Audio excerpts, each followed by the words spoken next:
Going live in 3, 2, 1. Oh, this is TNZ episode number 6 with Tina and myself. Tina, how are you doing?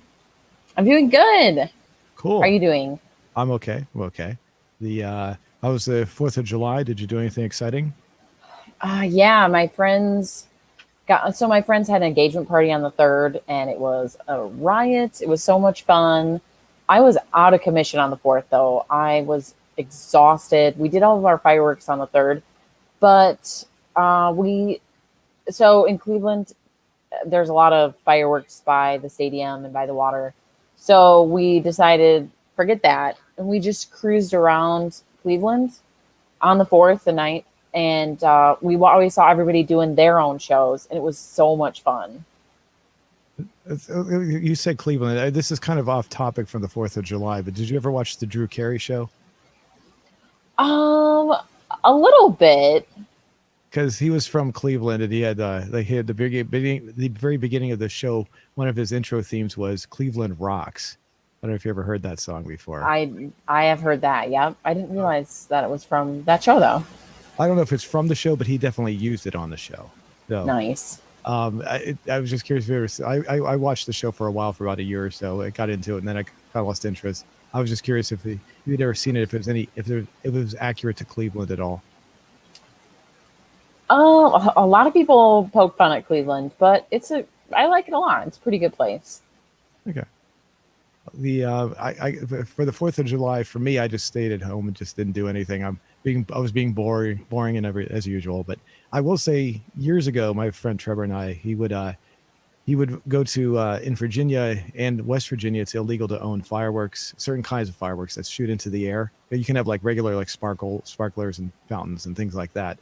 But what he would do is he would cross over the West Virginia state line, even though it's illegal, because he was a Virginia resident. As long as he showed a Virginia proof of residency, like his driver's license, they would sell him illegal fireworks because they knew he was going to cross over the state line, which is kind of strange. so, so what we used to do is he'd buy as much illegal fireworks as he could and cross back over to Virginia. Then we'd shoot it off at his house, and it was kind of fun. I remember shooting it off one time at his house. Another time at a place I used to live at, and it landed on the neighbor's roof, and the neighbor came out screaming and yelling. So we had to stop doing it at that point. So Wow. I forgot I did celebrate a little bit of 4th of July here. The neighbor directly across the road I live on, it's a little country road, little gravel road I live on, but there's 4 houses back here where I live, and the neighbor directly across from me, he has like a little girl. He's shooting off fireworks for like a couple of hours was that last night? Yeah, last night. So, and it was loud enough to I could hear, like, it wasn't consistent, but enough to like every like 5 or 10 minutes, I hear this like crackling sound, and I'd look outside and there'd be like fireworks shooting off in front of his yard. So I got to see some fireworks last night. That was about it though. So, other, Nice.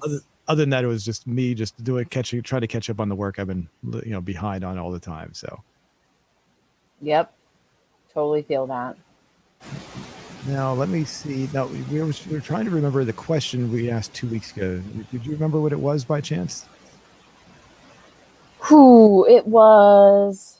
Why am I blanking on this? I cannot remember.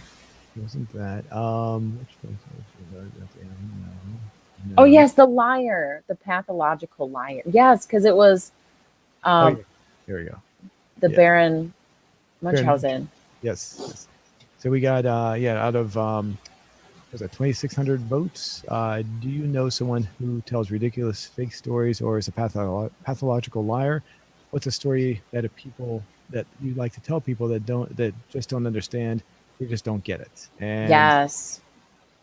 out of all those votes, we got 85% with yes, that they know someone who tells fake stories, pathological liar. Next down, 8% with no, and 6% with I am that person. Interesting. So can we trust them on that responses? I'm curious. Right. So, It's easier to admit to that stuff anonymously. So for that 6%, I applaud you. I looking at the responses. Crystal says, "I don't know. I just read the messages. Let me know if you get this." Crystal Gardner, can you probably see what I tell them? Okay, I'm not sure what this means. It just seems to be someone rambling on and on there. So search Sir Nando. Okay, this one I know a little bit about. Fernando, I think that's how you pronounce his name, is a YouTuber that likes to go on making videos that he has a new video game that has never been released yet, and he makes videos pretending that he has that video game. So, I like Wow. Grand Theft Auto, which is up to Grand Theft Auto 5, is the most recent incarnation of the game, or whatever you want to call it. But it came out in 2013. They still have not released a new one yet, and so he'll make videos where he says he has Grand Theft Auto 6, which has never been announced or released yet, and he'll make these videos over and over and over again. If I'm not mistaken, he actually got his channel completely taken down, and somehow he got it back up again. So I don't know. Maybe he lied to get back up again. I don't know. So We've got YouTubers doing this stuff. Not here. Not on TNZ. From Johnny, this is a line from this is a line from Grand Theft Auto San Andreas. Torino, who's a character in the game, never sent a tub of lube. That's an inside joke if you played the game. I won't get too much into that one. No, that's funny. Diego says, yep, and he's one of my friends. Duh. So with a link there. Kiss Best Fan says, I like to tell the story that I'm just a normal guy. There's a good one. Blending in. When Yes. you're the liar, blending in. I like that.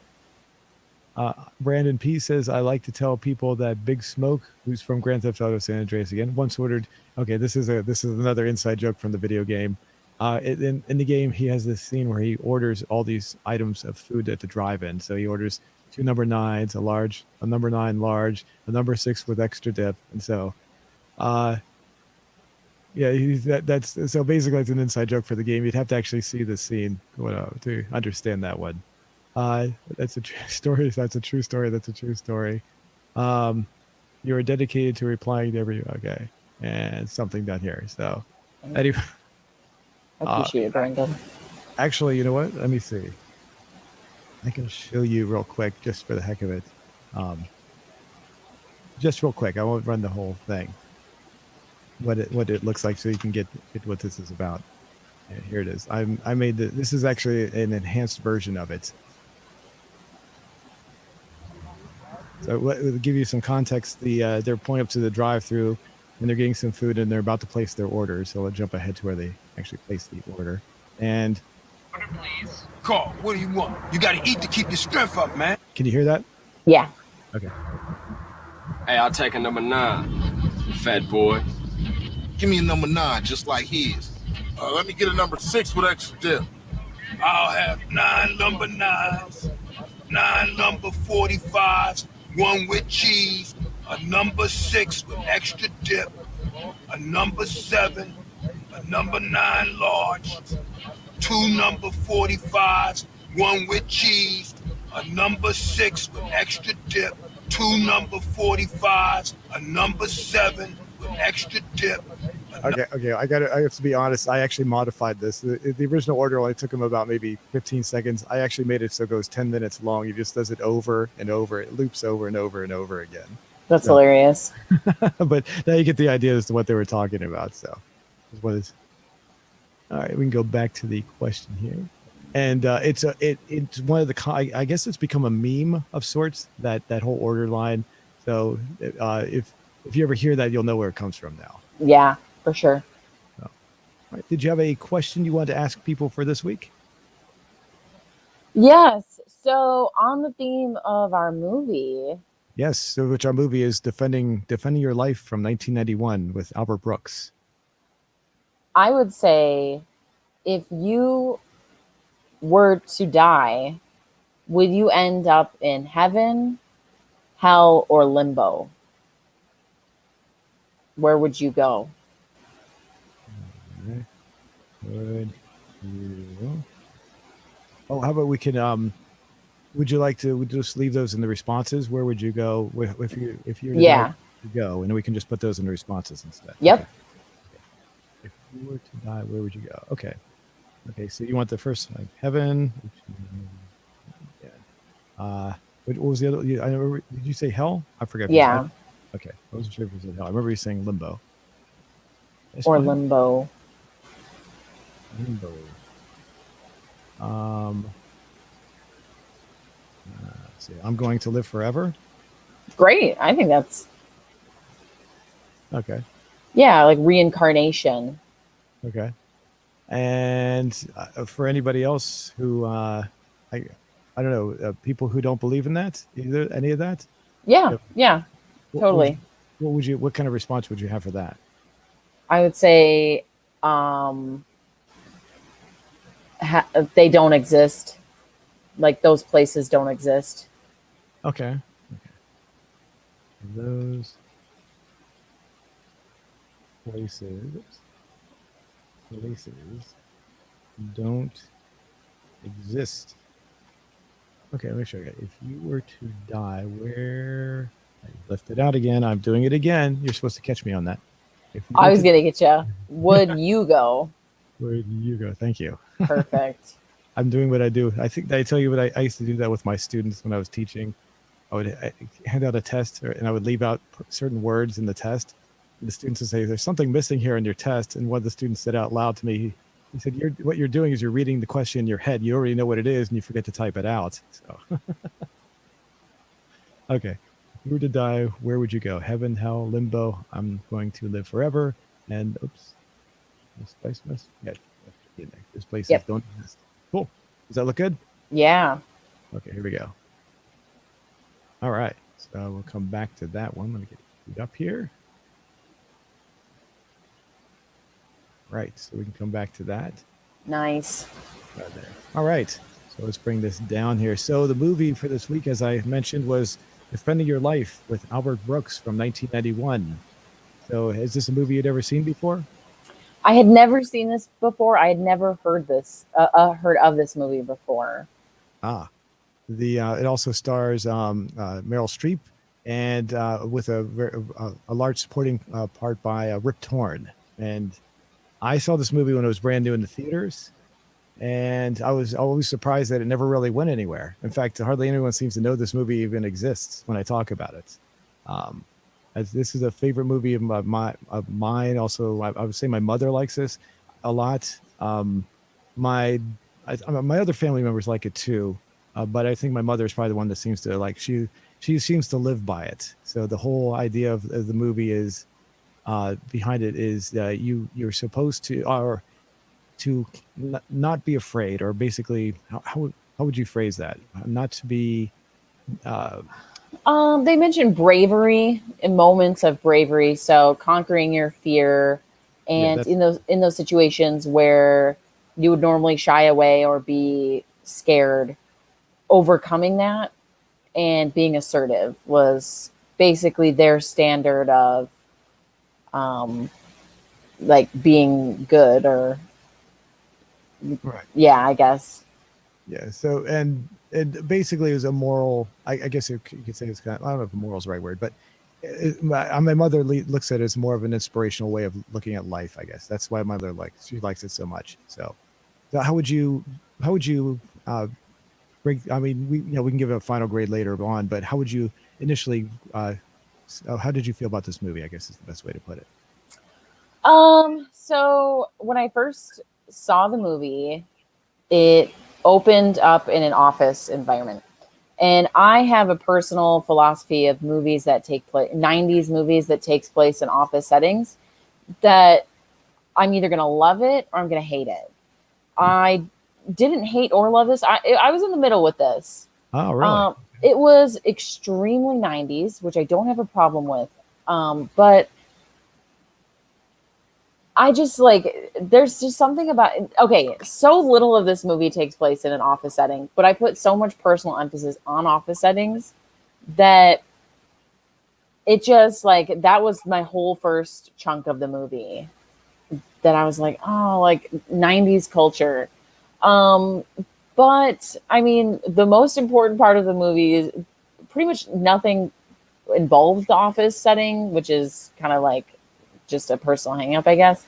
But I thought it was cute. I thought it was, a good message. Just like most 90s movies, though, it kind of gets stuck on the romance and the love relationship portion of it with Meryl Streep. And I didn't feel like that was too necessary. Like the end, it matters in the end, but there's like make out scenes and stuff. You don't need that. But I thought it was pretty good. The concept of it is having, you die and you basically enter this period in this kind of limbo. I don't know if they explicitly said the place where you go after death, but after our main character gets hit by a bus, he goes in this limbo area, and he's given a lawyer, effectively, who is defending his life. So I thought that was really interesting, where it was sort of a prosecutor and defense lawyer type of situation where there's someone going against you to not return to Earth, or actually it was to send him back to Earth, because the goal is to not go back to Earth, because going back to Earth is a lesson. You have to learn something. You haven't accomplished your goal. You haven't become better. Just how we were talking about the bravery and the situations where you're afraid. So when you kind of fail those life scenarios after you're reviewing your whole life story, they examine those moments, and if they feel like you have not got better after all these different lives you've lived, then you have to go back again. So the goal is to not go back to Earth, and I thought that was a pretty cool concept. So it's not a bad movie. I think it's a great concept, but it's a very 90s movie, and it just is, you know what I mean? Like, it just putting it in modern context, it's kind of, it's its own thing. It's fine. But so yeah. Would you say it's very 90s? So did it feel outdated to you? Yeah, it felt really outdated. Oh, really? And yeah, I don't know, and I don't know why. But I feel like, and see, that's where I come back to the office culture. That's a very 90s thing, and just him being a businessman.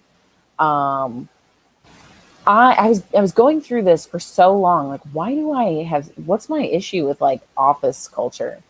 And I think it's because that is such an American setting, an American concept of like, oh, if you're an American, you must be in sales and you must work in an office setting with cubicles, when so many people don't relate to that. And the perception that's always put out in movies is that it's like, I'm just the little guy and my boss is, either really cool or really annoying and like looming over my head. But it's just a very specific setting and like headspace that you're in, and I can't relate to it. And it's just, when I see that, I'm like, oh, this is a 90s movie. Because you don't see that, or at least I don't see that as much anymore. But when I saw that pop up, I'm like, yeah, this is 90s. This is 90s for sure. I guess because I saw it, I'll bring some of the scenes up here. So here's where's the office at the beginning? Like right here. It's kind of like an office setting right here when they're talking. I guess it's because I've seen the movie enough. I don't watch it a lot, but I watched it enough, and I saw it when it was new. I don't feel it's very dated for me. Maybe it's because I saw it when it was new, and also I do admit though that the computers that they show in there are very dated looking. I look at those like, oh yeah, I remember using those kind of computers. And when I first got out of high school, I didn't go to college right away, so I worked on cars. I was a mechanic, so I recognized those cars. Like, oh yeah, I used to work on those cars. So that was about the time when I was working on cars a lot. So those really stood out. But aside from that, it doesn't. The rest of the movie doesn't really seem that dated to me. Just the physical aspect of certain things, the aesthetic qualities, I guess. But the movie itself, like I said, I've watched it like probably, I don't know, maybe once every few years I'll watch it, and it's one of these movies I completely forget about. And I go, oh yeah, I remember that movie, and I'll watch it again. I go, oh yeah, I enjoy watching it from beginning to end. the whole part where you talked about the love story, yeah, that wasn't. I agree that in fact, I always forget that there is a love story when I go to watch it. I always focus on his story rather than the love story. Um, and so Meryl Streep's character is not really. You could almost write her out, essentially. It's not really needed too much because it's the only part. The only part she's really needed for is to give him the drive to, at the very end, to finally relinquish his fear and go after her and prove that once and for all he can, be not afraid anymore. But that's the only. You don't really need her for the entire movie, just except to have the funny moments where they're showing how brave she is and how fearless she is compared to Daniel's character. And I was watching before we did our little review here. I saw someone else talk about on their little review, and they said that Meryl Streep had claimed that she didn't like her character because she felt there was not much depth to her at all. And I can see that. I can really see there's not really much to her at all as far as what her character does. Most of the focus is on Daniel's character, or Albert Brooks' character, I should say. And it's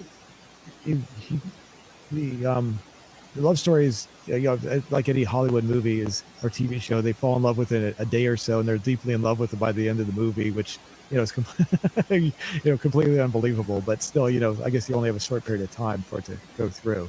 But I mean, the love story isn't really needed except for that final moment, I guess. So, what do you think about that? I just found it interesting that he spends his whole life with his wife and family and stuff like that, and in a matter of like 72 hours, he can admit that he loves this woman. I thought that was a little fast, but if you have a limited amount of time and you're in between life and death, I guess go for it, which was funny. But she was definitely a vehicle for the end of the movie where he's like, because the end of it, they're basically put on buses. He's told he has to go back to Earth, which is not good. And she gets to move on into the next stage of life, as in she passed all the tests and trials of living on Earth.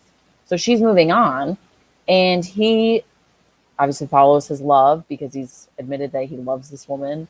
So the only thing he did was jump on her bus. He's like, no, and goes back. But yeah, I mean, I agree with Meryl Streep. I was really surprised that she was like doing some of this stuff. There's a very important scene later in the movie when they're eating dinner. We can probably come back to that though. But yeah, so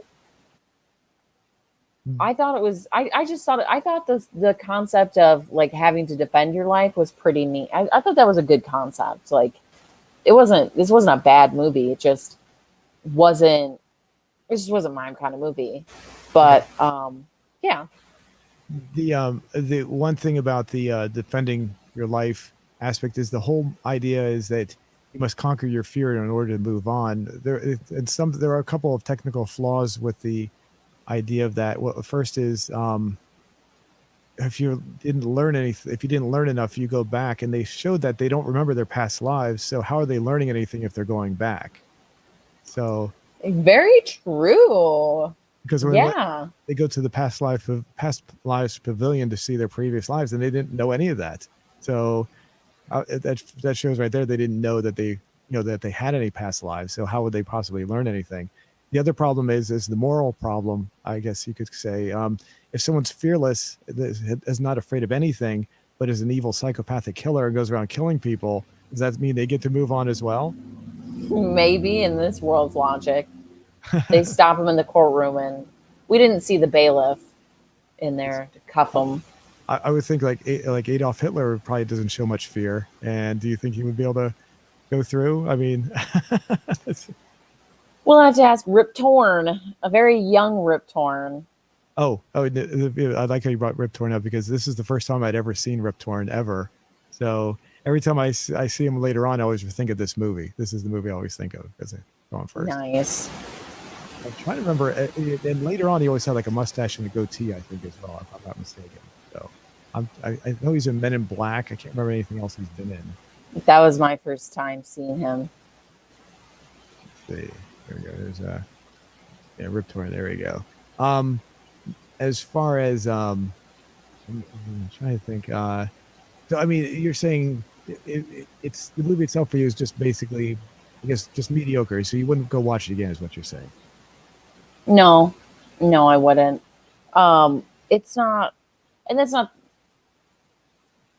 totally dissing it. I mean, it just to me, it's just a movie that you watch once, kind of absorb and move on from. It probably would have been different had I watched it in theaters like you did, where it was.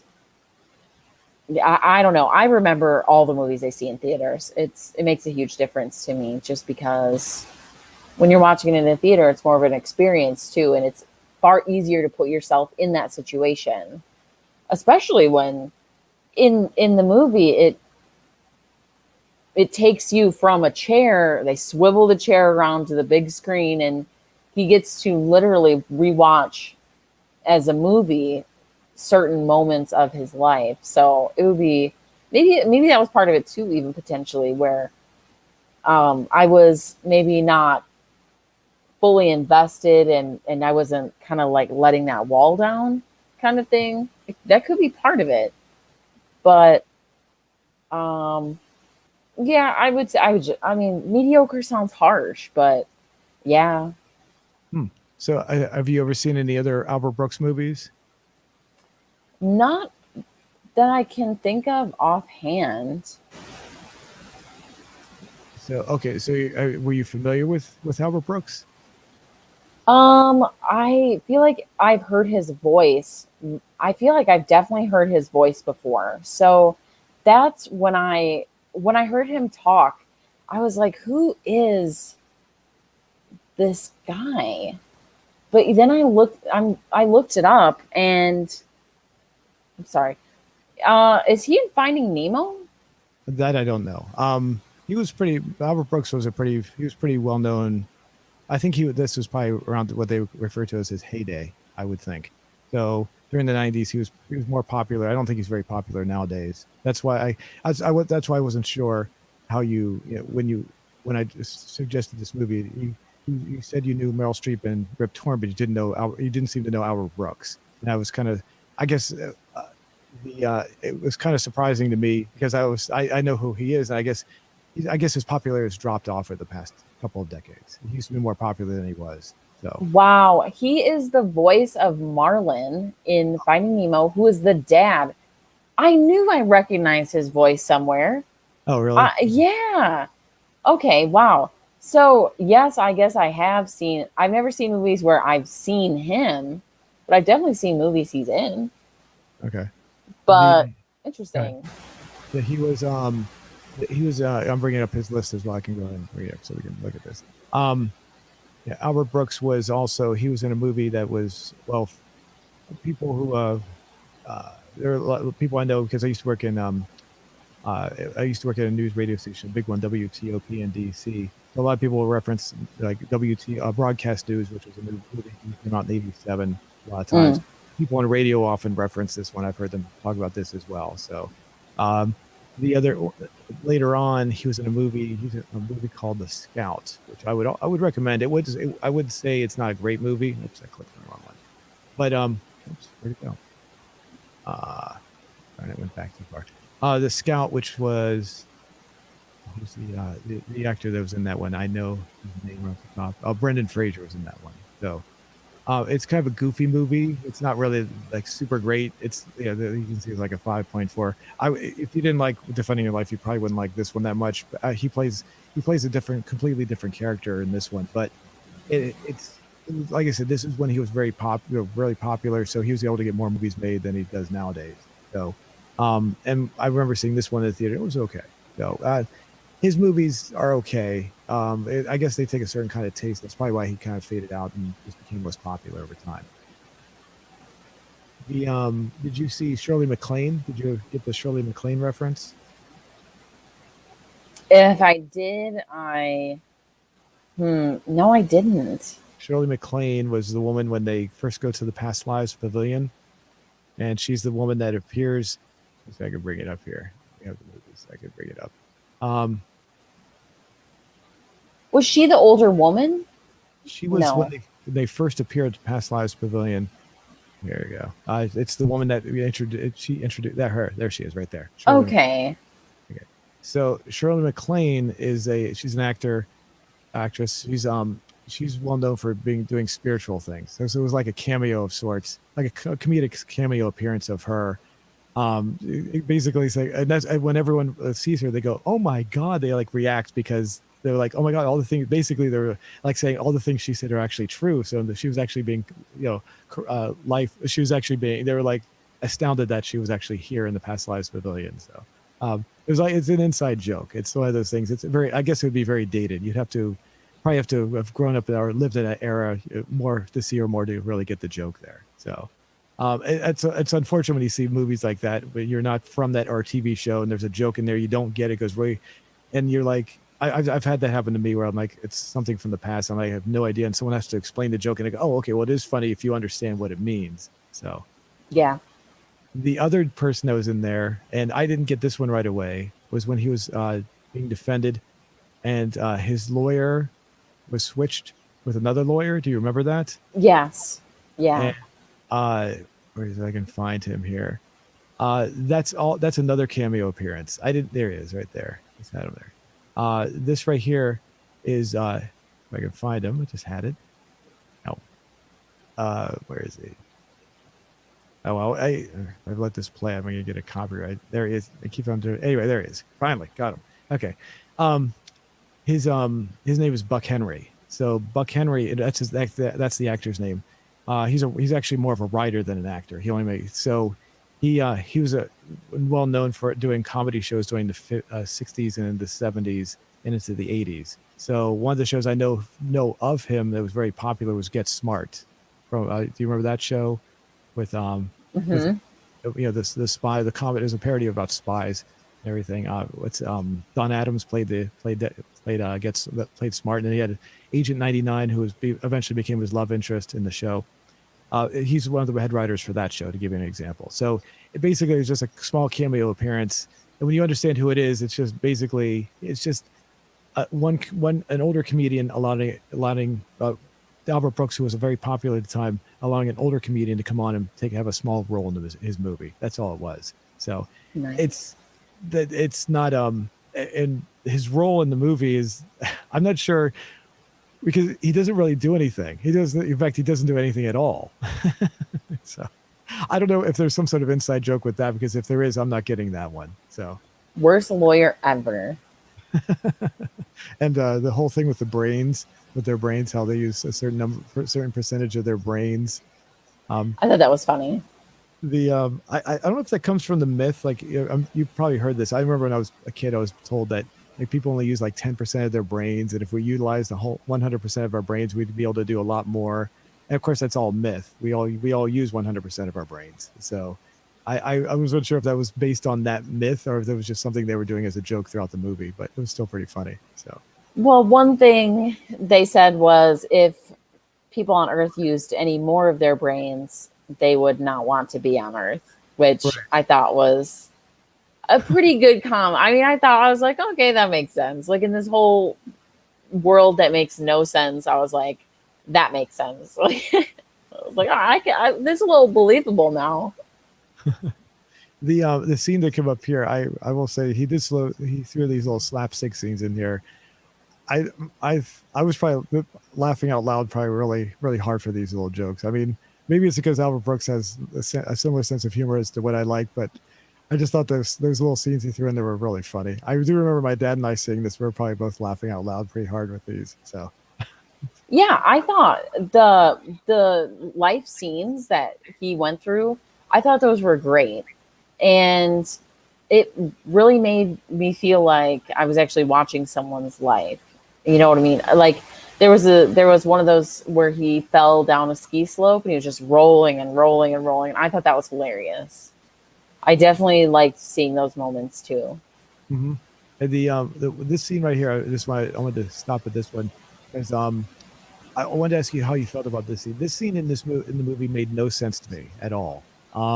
This is the scene where they're saying that he made a bad decision. I don't know if you remember. Basically, it was they were criticizing him because he did not invest his money into Timex, or the watch. You remember that? Mm-hmm. And he invested it into something else. He didn't like. So basically, they were criticizing him for not making a good investment. And I've watched this scene. I've seen the movie a few times, and every time I come to the scene, I'm like, "What? Why does that matter?" It's not a fear thing. He didn't show any fear or resistance. In fact, he was very brave and tried to, speculate what would be a good investment. He couldn't, and that to me just fell flat. You know what I'm talking about? I do. And the only thing I can think of is that he didn't take a gamble on something new, whereas he spent his money in livestock. He invested in livestock. So that seemed very safe, very predictable. You know where that money is going to go. You can have a better idea of how the market's going to react to whatever livestock he's investing in. But with a new company, maybe it was him not taking the risk and being afraid of losing his money. So I don't know if he definitely didn't show that in his character, but maybe they saw that as an underlying cause of you're not taking the risk. You're scared to lose money. You're playing it safe by you're investing in livestock. When he did present in this scene, he definitely presented arguments as to why it's a bad idea and why he's not doing it. But maybe they were thinking the underlying cause is he didn't want to take that risk. He was scared of what could happen. That's the only thing I could see it as. Well, that's actually good. That's a good one. That's a good idea. I like that. Because I could never figure out why. In fact, even in the movie, his own character says it was all. Well, he felt wrongly accused because basically they were saying in his mind he was all about money, and he didn't like the fact that they were. It felt like what is the goal of the universe, to make more money? And he kept on saying statements like that, and he didn't get it either. So I felt like I didn't get it, but that's actually probably the best. What you said is the best idea that I've ever heard of to explain that, because I've never been able to figure out that scene right there. And the whole time I kept on thinking, I'm kind of repeating myself a little, but basically, he made it. It seemed to me like he wasn't showing any fear by investing in the livestock, which failed. But that wasn't, like I said, it wasn't his fault. So, what was the other thing he invested in? Oh, this one. This scene right here. My mother likes this scene a lot, where he's basically arguing. He's having his wife or fiance or whatever she is at the time, talk to him about how much money he should make, and she keeps on saying, he keeps on having her egg him on, saying, I can only give you so much, and he said, I cannot work for less than such and such amount. And when he walks in the following day, he goes, he's offered far less than what he even said, and he just takes it without saying anything. Now that I definitely agree was a fear thing, and I can relate to situations like that, being in a position where being offered a job is something that I really, really want, and I'm in the the interview room, and in the office who's ever interviewing me, and I'm like, I'm not sure if I should counter back with anything. Maybe I should just shut up. So this was a scene I could personally relate to. So Yeah, that one was painful. I was like, oh, don't show me this. I've literally lived through this 10 times. Don't remind me. I was like, oh, I would not pass these tests in life. That was me. That's me pretty much every single time I have to negotiate something. I'm so scared of that. And that was a tough one to watch. It was sad. Yeah. So I felt when they jumped, this one made a lot, like 100%, it made a lot of sense. Whereas the other one, which was just before it, when he was making the investment, to me made no sense. So it went from making no sense to making a hell of a lot of sense. So it made, it seemed to balance. It didn't really balance out, but it made the argument seem a little bit more they seem to be more on the right, I guess you could say, that he was not acting. He was acting. He was counter to his. He wasn't. He was acting upon fear. So, um, and then the scene with the end. What was he gonna say? When he gets close to the end. What is that? Yeah, the love scenes where they're making on everything. Like, this. Yeah, there was no real need for any of this. Not at all. Like it's just. What is the purpose of her character be in here? She's not doing anything that's really relevant at all. I mean, It would almost be better if it was his actual wife, if they were in the car together. And one of them may not have recognized the other, or they did recognize and then one of them was separated. But just throwing in a random woman made me, it was like, and they're in love that fast? Like, they're already macking like really hard. Like, the someone suggested that one of the other videos I watched like before, for the preparation for this, that if they had maybe suggested, well, I'm kind of paraphrasing because they didn't really say it like this, but if they had maybe made it so that since they have past lives, maybe they were spirits and they had been together before in a previous lifetime. And so they found each other again, once again, and they established that would have it made a lot more sense. And right. When they're viewing their past lives, when they had the opportunity, if they were next to each other and said, "Oh, what did you get?" "Oh, I'm from the 16th century." It's like, me too. I'm this prince and you're this princess. It's like, that'd be. And so they were meant to, basically the idea is they were meant to be together all along, and now they're finally going to live their lives together. And that would make a little bit more sense instead of just two people meeting randomly and all of a sudden they're fully in love. So yeah. Let me see. Was there anything else I wanted to add to this? I don't know. I'm looking through some of the trivia sections some of the stuff in the trivia on IMDb. There was a book that was, I don't know if you caught it, when he sits down, when he's about to meet Rip Torn's character for the first time. It says it's above Los Angeles, above such and such. And then he picks up a book that says above Judgment City. Did you remember that scene? Oh, I can bring it up, of course. Yeah. I remember the scene. Oh yeah, when he was looking through the books. Yeah. Yeah, I did. He kind of fanned him out. Did you oh, here there, yeah, right there. Yeah, there we go. Above Hawaii was one of them. Did you get the reference to that by chance? Because they're looking down on those places from higher up. It's actually another, I guess it's a very dated joke. It's probably one of those things where you'd have to know what it was. Those were very popular books from the time period. So the fact that you're saying one that says above, like above Hawaii, and I forget what the other cities that were there, but whatever they were. And they have one that actually says above Judgment City. It's like, oh, they have that one too, because it's like something that I'm wondering if anyone ever, that's why I brought it up. I was wondering if you'd even heard of those books. So it's one of those little inside jokes that they threw in there that people, I guess, so that makes another thing that I guess makes the movie very, very dated in a sense.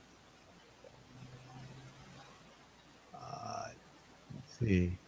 Was there anything else in there in the movie that really stood out for you? Not that it didn't stand out, but there's nothing that I feel like we missed. You said you're something about the scene where they're at the restaurant. Didn't you say something about the restaurant scene or something earlier? Oh yeah. Well, okay. So in the course of this judgment that's being imposed on our two lovebirds here, the prosecutor is watching her eat very sloppily, and that is making a bad impression on him. And I just thought that just kind of spoke to the absurdness of her character. And like, in the movie you could eat an infinite amount of food, never get hungry, never get tired of food, because it's the best food you'll ever eat. But that doesn't mean she needs to like slurp spaghetti and stuff like that. Like it's just. I was like, you're gonna do this to her. Meryl Streep's one of the best actresses in like American movies. You're gonna make her slurp spaghetti and laugh, and that's all. I was like, it's just yeah. I think the scene established that she was, yeah, she could be very, she was very brave and very, she was definitely going to be moving on, kind of a thing. Yeah. But she could also be kind of fun and just be silly at the same time. And it was trying to show that Albert Brooks' character was just not, he was too he needed to lighten up a little, I guess. That's the I guess that's the only thing I took out of it. I know what you're saying. I think they're just trying to make it seem like you don't have to, you could be super smart and super fearless and everything, but you can also just let your hair down, so to speak, and not worry about life. So well said. So that's what I took from that scene. So what else was there? I'm gonna zip through here. Oh yeah, here we go. You're talking about the offices. I do remember working in an office when I was an office manager at one point, and I do remember working with computers like that. No, I didn't even notice the computers. I didn't even notice that. Yeah. That's something I noticed right away. I guess the rest of the scenes are supposedly, now I don't know if how true all of this is. This is the stand-up comedian. There's a line, if you remember, where Daniel says, the guy looks at him and says, "How did you?" Asks how you died. He says, "Like you on stage," or something. I like that. I forget how he says it, but in real life, Albert Brooks' dad, I forget his dad's name, actually died on stage. Literally died on stage. Oh my god! Actually, I remember his dad's name. His dad had a different last name than his. Harry Park. I'm looking at the trivia right now. He was doing, what a roast is? He was on stage roasting someone else, and he was actually up on stage doing his routine, and at the Friars Club, and he died while he was up on stage. And supposedly, people are saying that reference was Albert Brooks' reference to his dad actually literally dying on stage. So I don't know if that's true or not. It may be, very well maybe, but I don't trust anything I read on the internet. People like to draw conclusions. They'll say one thing and say, "Oh, it must be because of this." But I don't mean to laugh at his dad's dying, but it is kind of funny in a sense that he died up on stage like that. I mean, as at a roast, no less. Yeah. So, anyway, it very well may be that whole scene was based on that. I don't know. So, all right, I guess we could kind of like wrap up the whole idea of our review of the movie. So overall, I guess, what would you give the movie itself? Coming at it from a perspective in 2020, being a millennial, this is going to be harsh. I mean, I'm going to give it like a 5.4. Oh, wow.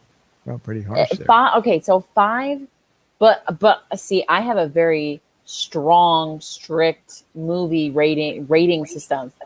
5 means average. People inflate ratings so much. 5 means average. So I would say less than average. That's all. Oh, really? Yeah. 5 is average. Oh. 10 is phenomenal. 5 doesn't start the bad. 5 is average. It's the middle. It's the perfect middle. Interesting. So it's just a little less than the perfect middle.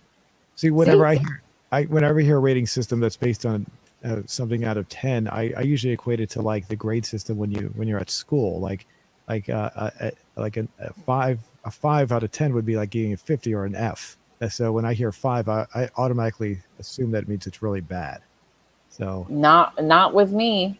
Okay. As long as we understand where we're coming from, then I can understand what you're saying. So yes, it's easy to think that because people don't want to be me. They don't want to diss a movie, diss a book, diss a album release, whatever.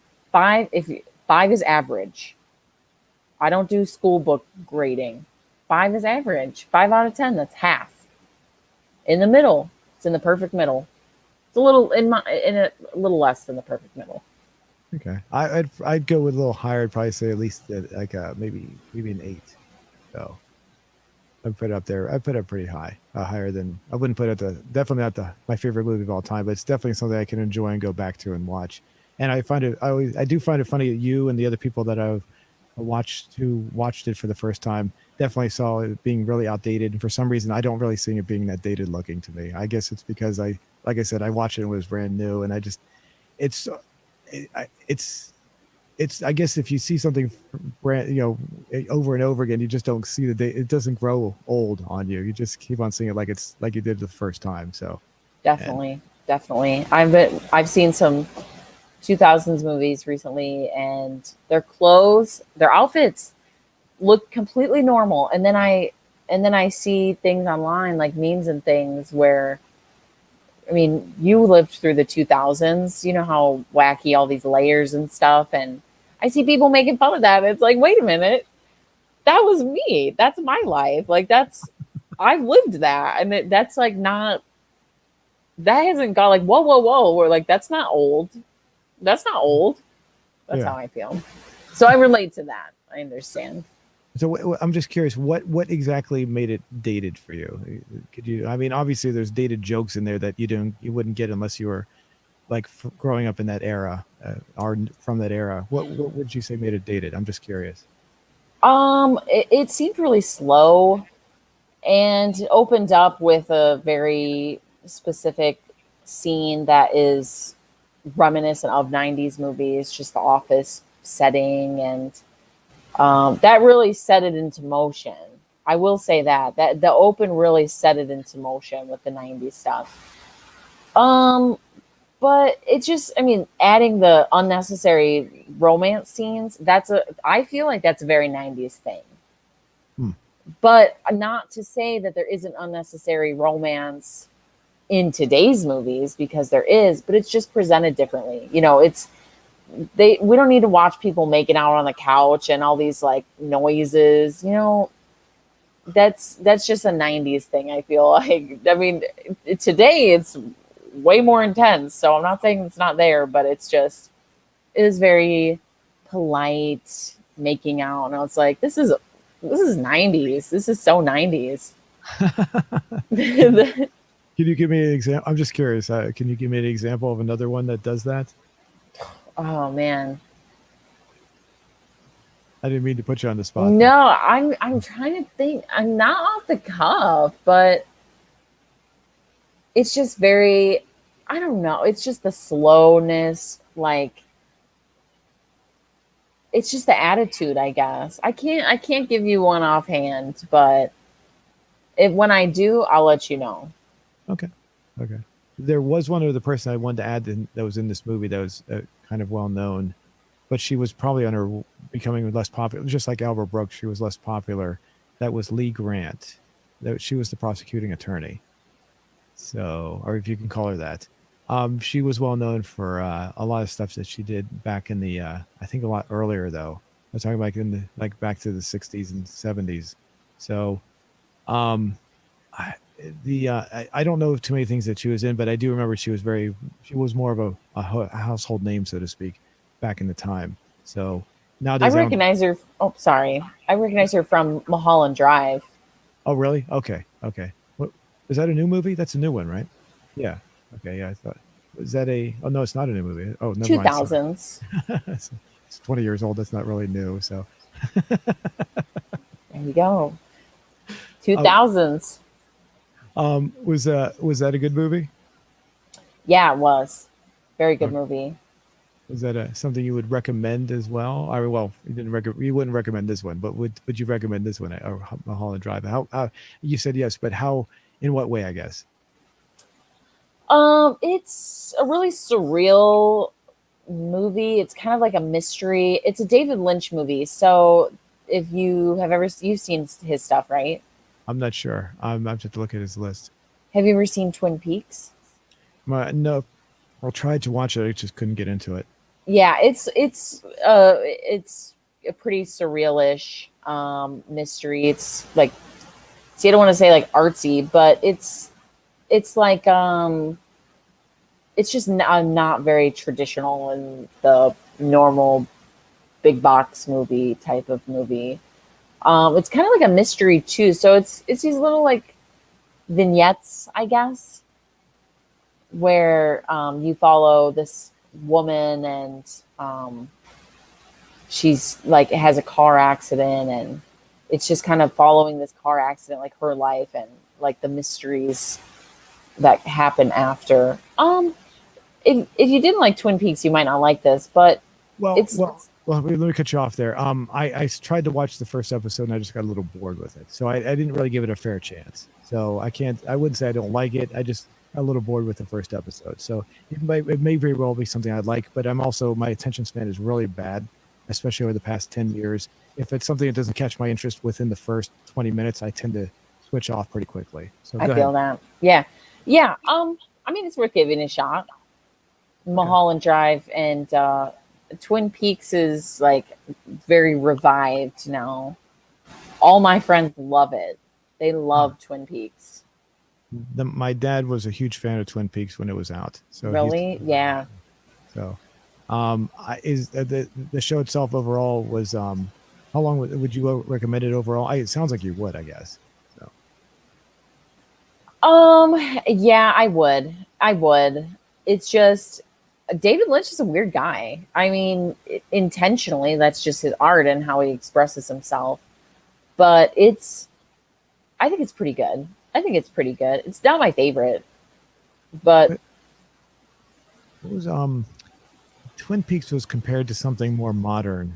I can't remember what it was. What are there any shows that you've heard it compared to being more like equivalent to one of the more modern shows? I can't remember. For some reason, one of the shows I used to watch, I can't remember which one it was. I don't know. I can't remember. I for some reason I want to say the TV show Lost might have been compared to it at one point. I'm not sure. Did you ever see Lost? I forget. I know we talked about it. No, I saw the first episode of Lost, and then for some reason I just never watched it again. But okay. I do know that Lost gets pretty strange as it goes on. Right. Like so I would definitely believe that. From what I've heard of where Lost goes in the story, I would definitely believe that it had some sort of influence from David Lynch. Right. And the basic premise for Twin Peaks was it was a murder. They're trying to figure out the murder of somebody, right? Yeah. Yep. This detective goes to Twin Peaks, and as he uncovers things get really crazy and very strange, and it's all about the murder of a girl. Okay. I mean, I liked it. Yeah, I would suggest it. All right. Well, would you like to go back to our question that we asked earlier? Yes, I'm so curious. All right, let me bring this up here. Looks like we got not as many results as. Oh no, we're pretty good. Oh, it's better than I thought it was. Okay, here it is, right here. My mouse is stuck. Okay, there we go. Right now where if you were to die, where would you go? 187 votes. That's pretty good. Before I refreshed it was at 53. So I was like, oh, we didn't get very many, but 187 is much better than usual for an hour. By next week, we'll probably have about, close to a couple of thousand as usual, but 69% with heaven, 8% with hell, 5% for limbo, and I'm going to live forever with 7%, and those places don't exist at 11%. Interesting. Was it you that I discussed this? If I did, I don't remember, so forgive me, but that sometimes people think that they always pick the first answer no matter what it is, and so that generally makes the first answer the number one response. I don't think you and I discussed this, but I definitely believe that. I definitely would agree to that type of statement. I also, like in multiple choice, there's always like A and C. A and C are always the ones that, it's a four answer. I feel like when people are in doubt, they pick A or C. Okay. I used to think that the people would choose the first one, and then out of all the questions that are on this channel right now, there's probably close to a few dozen for sure. It seems to be that's usually the first or the second one. It tends to be more often than so the third or fourth responses, or even the fifth one, usually don't get that many. All right. Well, we're going to stack next week's question. We will. I'm serious. Okay. Get Good ready, everybody. So, how do you feel though about the responses in general? Do you surprised? Do you think that's correct? As I learn about your fan base and the community you've really cultivated and have so graciously allowed me to be involved in, I'm surprised that a lot of these people seem to be heaven people. I thought you all were like badasses.